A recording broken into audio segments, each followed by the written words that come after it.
하나님, 오늘도 이 새벽에 주님을 만나러 주님 앞에 나오게 하심을 감사드립니다. 주님께서 오늘도 우리의 심령을 새롭게 하여 주시고 이 새벽에 주님을 온전히 만나는 시간 될 수 있도록 인도하여 주시옵소서. 예수님의 이름으로 기도드립니다. 아멘. 찬송가 461장 찬양하겠습니다.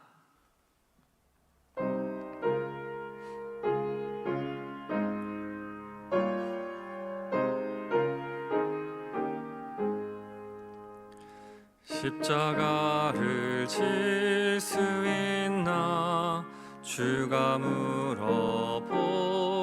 때 죽기까지 따르오리. 성도 대답하였다.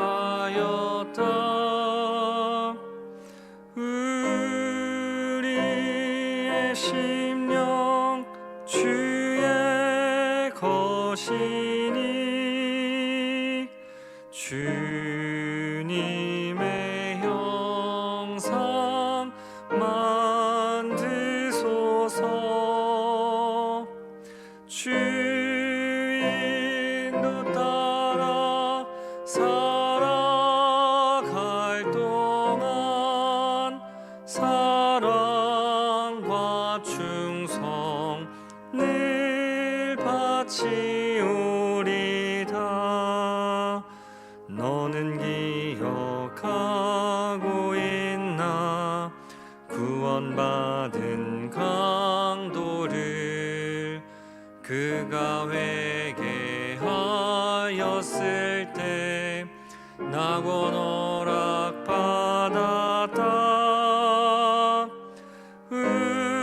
우리의 심령 주의 것이니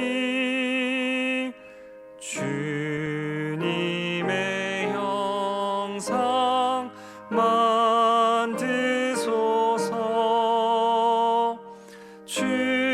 주인도 따라 살아갈 동안 사랑과 충성 늘 바치오리다. 걱정 근심 어두운 그늘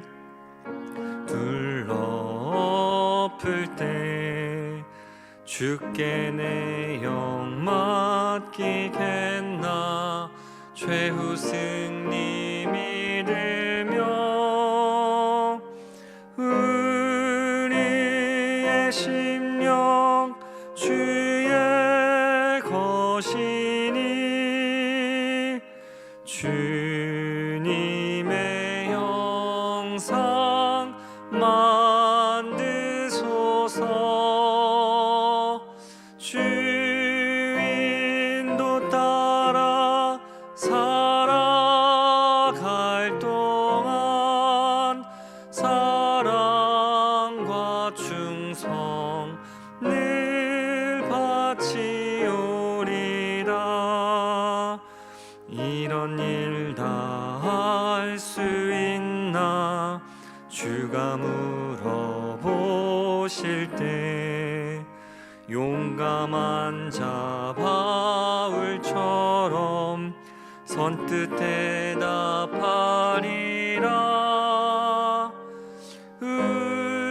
우리의 심령 주의 것이니 주님의 형상 만드소서. 주인도 따라 살아갈 동안 사랑과 충성 늘 바치오리다.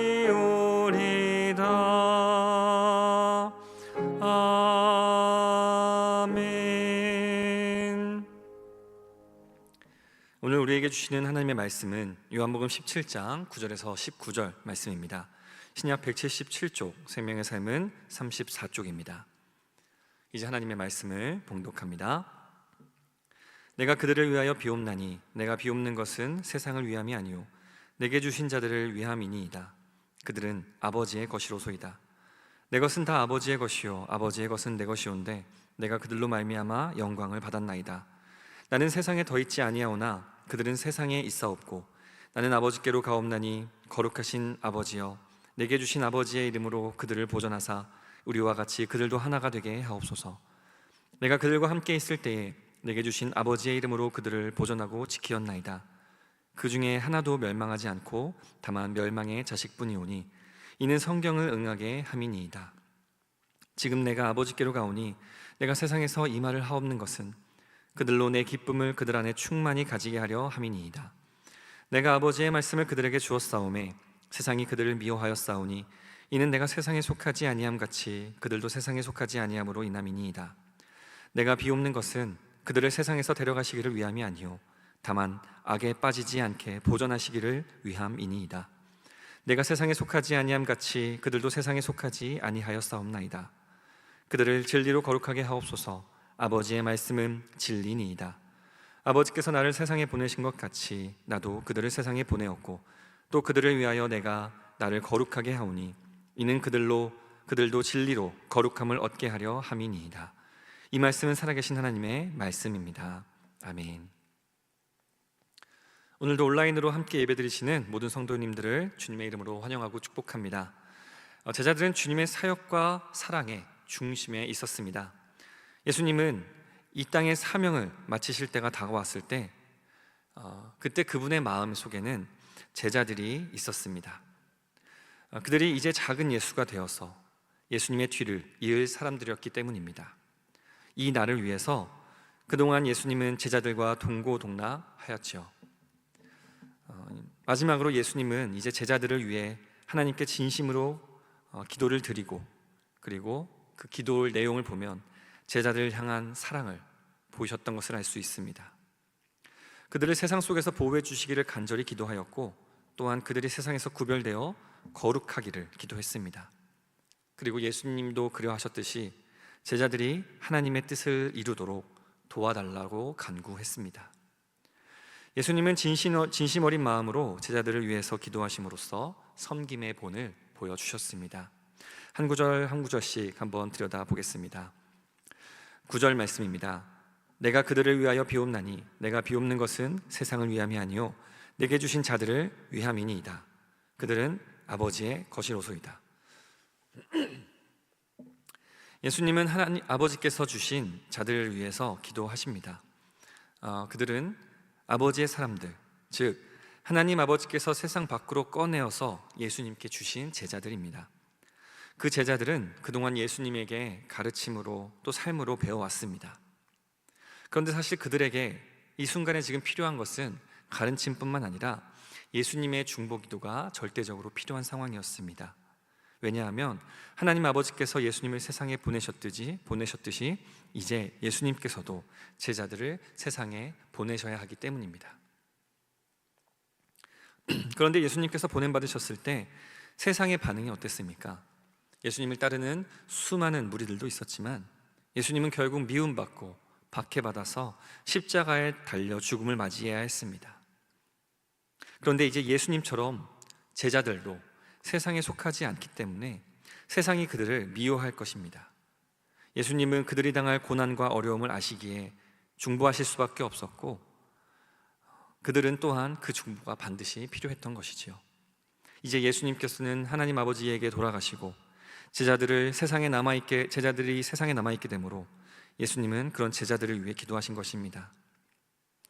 이렇듯 예수님께서는 하나님께서 맡기신 사람들이 그 무엇보다 중요하다는 사실을 계속해서 우리에게 표현해 주고 계십니다.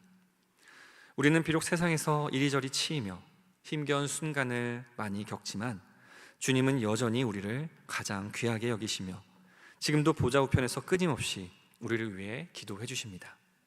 그들을 불러서 고난받고 고통받게만 두시는 것이 아니라 그런 우리를 위해 늘 기도하시고 우리보다도 더욱더 아파하십니다. 주님의 이름 때문에 고난받고 박해받으시는 모든 예수님의 제자 여러분들, 우리를 위해 간구하시는 주님을 바라보면서 위로부터 오는 위로와 소망을 얻으시기를 바랍니다. 10절입니다. 내 것은 다 아버지의 것이요 아버지의 것은 내 것이온데 내가 그들로 말미암아 영광을 받았나이다. 예수님께 있는 모든 것이 아버지에게서 온 것입니다. 따라서 예수님의 것은 모두 아버지의 것이고 아버지의 것 또한 모두 예수님의 것이지요. 그런데 무엇보다 제자들에게 이 말을 한번 적용해 보시기 바랍니다. 그들은 바로 하나님 아버지께서 선택하신 아버지의 사람들입니다. 그리고 아버지께서는 그들을 예수님께 주셨지요. 이 제자들은 3년의 공생애 동안에 늘 훌륭하게 해주었던 것이 아닙니다. 실망스러운 모습을 보이기도 했고 여전히 깨닫지 못하기도 했고 한시도 깨어서 같이 기도할 수 없었던 이들이었습니다. 그런데 놀라운 사실은 예수님이 이들을 내 것이라고 표현해 주셨고 또한 이 제자들로 말미암아 영광을 받으셨다라고 말씀하십니다. 제자들이 반문했을 것이죠. 제가 언제 그렇게 훌륭한 제자가 됐었던 적이 있나요? 그런데 사실 제자들은 예수님이 주신 말씀을 받았을 뿐만 아니라 그 말씀을 지키기 위해서 열심히 살았습니다. 또한 그들에게는 특별한 믿음이 있었는데 바로 예수님께서 하나님의 아들이시자 그리스도시요 메시아시라는 사실을 믿었다라는 사실입니다. 물론 이것은 시작에 불과하죠. 제자들은 이후로 세상에서 죽기까지 제자도의 사명을 완수하여 하나님께 또 예수님께 영광을 돌릴 것이었습니다. 사도행전 12장에 보면 야고보는 순교당하고 베드로는 투옥됩니다. 특히 전에서 내려오는 이야기에 따르면 베드로는 십자가에 거꾸로 매달려 죽음을 맞이합니다. 그리하여서 죽는 순간까지 예수님에게 영광을 돌리지요. 우리도 이처럼 예배 때마다 하나님께 영광을 돌립니다. 그것이 바로 우리 인생의 목적이기 때문이죠. 그렇다면 여러분 그 사실이 너무도 감격스럽지 않습니까? 나와 같은 작은 존재의 그 작은 움직임과 작은 마음들로 바로 그것들로 인하여서 하나님께서 영광을 받으신다니 그 사실이 얼마나 감격스럽습니까? 하나님께서는 그렇게 우리를 통해 영광 받으시기를 원하시는 분이십니다. 이어서 11절과 12절입니다. 나는 세상에 더 있지 아니하오나 그들은 세상에 있사옵고 나는 아버지께로 가옵나니 거룩하신 아버지여 내게 주신 아버지의 이름으로 그들을 보존하사 우리와 같이 그들도 하나가 되게 하옵소서. 내가 그들과 함께 있을 때에 내게 주신 아버지의 이름으로 그들을 보존하고 지키었나이다. 그 중에 하나도 멸망하지 않고 다만 멸망의 자식뿐이오니 이는 성경을 응하게 함이니이다. 이어서 예수님은 제자들이 하나가 되도록 지켜달라고 기도하시죠. 사실 그 이전에 아버지와 예수님이 하나이시고 그들도 마땅히 예수님 안에서 하나가 되어야 합니다. 그리고 나아가 제자들을 통해서 예수님을 믿게 될 모든 이들이 하나가 되는 것을 원하십니다. 그래서 우리는 예수님을 믿기 시작하면서부터 호칭이 바뀌죠. 서로를 향해 형제요 자매라고 부릅니다. 하나님의 자녀가 되어서 영적인 가족이 되는 것이죠. 교회를 다니다가 보면 분명 마음에 들지 않는 사람들이 있기 마련입니다. 특히 우리 교회처럼 많은 사람이 있는 곳이라면 더더욱 그럴 수 있는 확률이 높아지죠. 그런데 이렇게 큰 교회라면 하나님께서 이렇게 은혜를 부어주셨다면 마땅히 더 큰 역할과 더 큰 책임을 부여받은 것이라고 할 수 있습니다. 하나님께서는 달란트를 맡기신 만큼 요구하시는 분이시죠. 즉 우리가 더 큰 은혜를 받았다면 더 많이 우리가 용서해야 되고 더 많이 인내해야 하는 것이 우리에게 부여된 책무라는 것이죠. 그래서 우리가 많은 사람이 모여 있는 우리 교회에서는 우리가 더 많이 용서하고 더 많이 사랑하고 더 많이 인내해야 되는 것이 우리의 책무라는 것입니다. 예수님께서 말씀하셨듯이 이 하나가 된다는 것은 선택사항이 아닙니다. 내가 하나가 되고 싶으면 하나가 되고 그러고 싶지 않으면 사람들을 떠나보낼 수 있는 그런 선택사항이 아니라는 거죠. 이는 예수님과 하나님께서 그러하셨듯이 삼위일체 하나님의 본성을 반영합니다. 그리고 우리가 성삼위 하나님을 믿는다면, 우리가 그분의 형상이라는 사실을 기억한다면 우리도 마땅히 서로 다른 우리가 하나가 되고 인내하고 사랑의 공동체를 이루어 가야 되는 것이, 하나가 돼야 된다는 것이 마땅히 우리가 해야 될 일이라는 것이지요. 그런데 이렇게 제자들이 연합한 모습을 하나님께서는 또한 기쁘게 사용하십니다. 세상이 예수님을 믿게 하는 가장 강력한 증거 중에 하나가 되기 때문입니다. 성경 말씀이 아니더라도 한번 생각해 보십시오. 어떤 사람들이 분란이 있고 다툼이 있는 곳에 가고 싶어 하겠습니까? 평안하고 사랑이 넘치는 곳에 사람들이 모여드는 것은 당연한 일입니다. 이는 억지로 만들어낸 질서와는 다르겠지요. 사랑이 넘치는 교회, 하나 되는 교회로 우리가 마땅히 그렇게 만들어가야 할 책임이 다시 한번 드러나게 되는 것입니다. 우리는 그렇게 하나님의 형상을 따라서 하나 되기를 힘써야겠습니다. 13절에서 이어서 보면 하나님께서는 그런 우리에게 기쁨을 주시길 원하십니다. 지금 내가 아버지께로 가오니 내가 세상에서 이 말을 하옵는 것은 그들로 내 기쁨을 그들 안에 충만히 가지게 하려 함이니이다. 예수님께서 아버지께 가시기 전에 이 말씀을 하시는 이유가 있는데, 그 이유는 다름 아닌 기쁨을 주시기 위해서다라고 하는 것이죠. 예수님은 떠나가시지만 제자들은 성령의 내주와 더불어 아버지 또 예수님과 동거할 것입니다. 그래서 그 기쁨은 내가 만들어낸 기쁨이 아니라, 다시 말해서 내 욕망과 바람을 꽉꽉 채우고 충족시켜서 만들어낸 그런 기쁨이 아니라 예수님의 기쁨, 예수님이 느끼시는 그 기쁨, 예수님이 가지시는 그 기쁨이 우리 안에도 충만하게 하신다라는 것이죠. 세상 사람들은 교회 사람들을 보면서 이렇게 이야기하기도 하죠. 아니, 술도 안 마시고 담배도 안 피우고 남 욕도 하지 말라고 하고 쾌락과 정욕도 추구하지 말라고 하면 대체 무슨 재미로 인생을 사느냐. 하지만 우리는 그들이 말하는 그 기쁨 자체를 다시 정의합니다. 참 제자들은 나의 뜻이 이루어질 때 기쁨과 만족을 느끼지 않고 하나님의 뜻이 이루어짐을 볼 때에 거기에서 기쁨과 만족함을 얻습니다. 하나님의 뜻이 이루어지는 것을 볼 때에 우리는 기쁨을 누리는데요, 그것이 바로 우리에게 주어진 참된 기쁨, 예수님의 기쁨, 예수님께서 나에게 주신 기쁨이라는 것입니다. 행복한 삶이란 그렇게 하나님 안에서 얻는 기쁨으로 살아가는 삶을 의미하는 것이죠. 우리가 이렇게 교회에서 하나가 되어서 함께 그 기쁨을 누릴 때에 하나님께서는 그 안에 함께 하시고 예수님의 기쁨이 그 안에 가득하게 충만하게 임재한다는 것입니다. 이어서 14절부터 16절입니다. 내가 아버지의 말씀을 그들에게 주었사오매 세상이 그들을 미워하였사오니 이는 내가 세상에 속하지 아니함 같이 그들도 세상에 속하지 아니함으로 인함이니이다. 내가 비옵는 것은 그들을 세상에서 데려가시기를 위함이 아니요 다만 악에 빠지지 않게 보존하시기를 위함이니이다. 내가 세상에 속하지 아니함 같이 그들도 세상에 속하지 아니하였사옵나이다. 주님이 세상의 미움을 먼저 받으신 것처럼 세상에 속하지 않은 제자들 역시 세상의 미움을 받을 수밖에 없습니다. 예수님의 말씀을 받아들인 자들은 그것을 거부한 자들에게 미움을 받는 것이죠. 제자들은 이 땅에 남아서 완수해야 될 사명이 있기 때문에 예수님은 하나님 아버지에게 제자들을 데려가 달라고 기도하시지 않으십니다. 다만 그들을 악에서 지켜달라고 기도하십니다. 너무나도 고통이 심한 주님의 제자들은 때때로 엘리야와 같이 또 욥과 같이 내 생명을 차라리 거두어 달라고 기도하기도 합니다. 그러나 하나님께서 그 생명을 계속 이어가게 하시는 이유는 여전히 우리가 쓰임받아야 하기 때문입니다.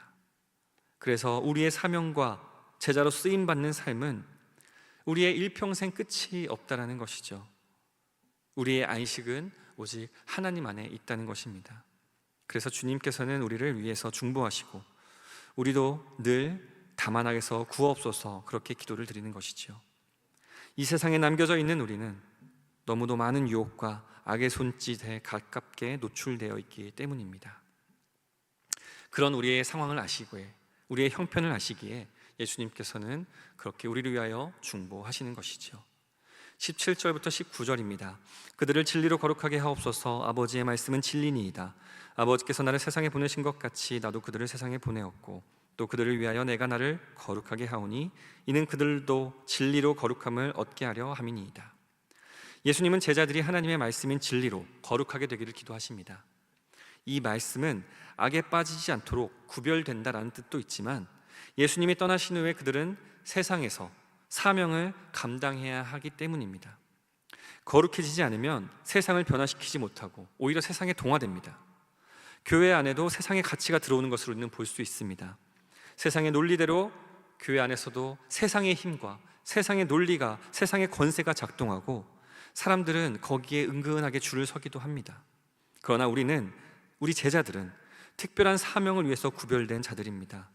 예언자와 제사장들이 임무를 수행하기 위해서 성별되었듯이 우리도 그렇게 성별되고 구별되어서 오히려 우리가 세상을 거룩하게 물들여야 하는 사명을 가지고 있습니다.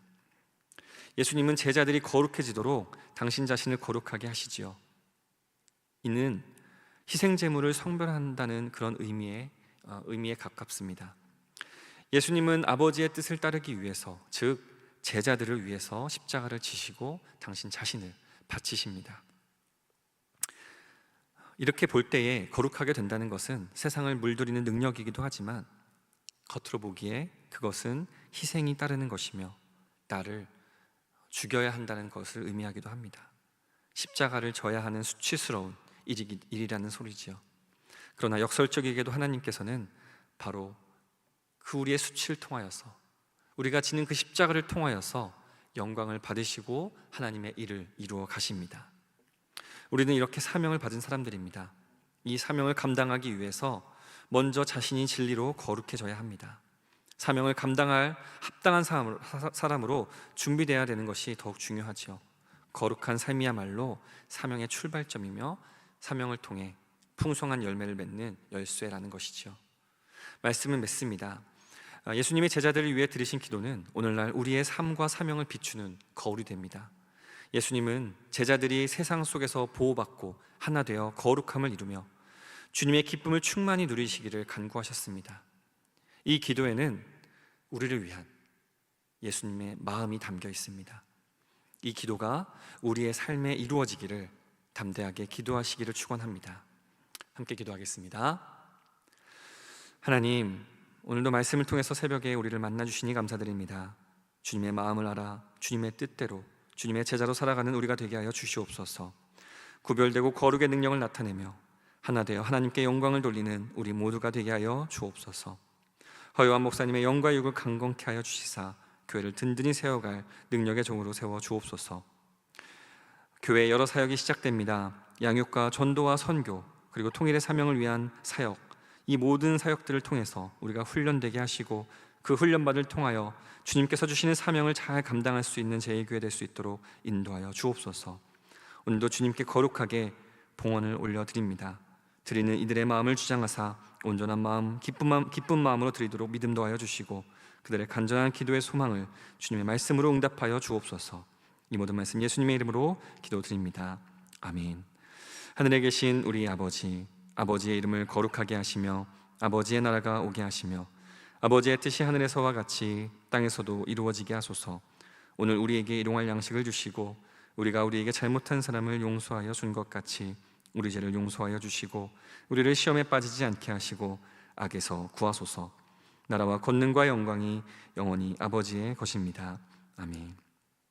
이 시간 기도하실 때 나라와 민족, 또 교회와 가정, 또 각자의 기도 제목을 가지고 계속해서 기도의 자리로 나아가겠습니다.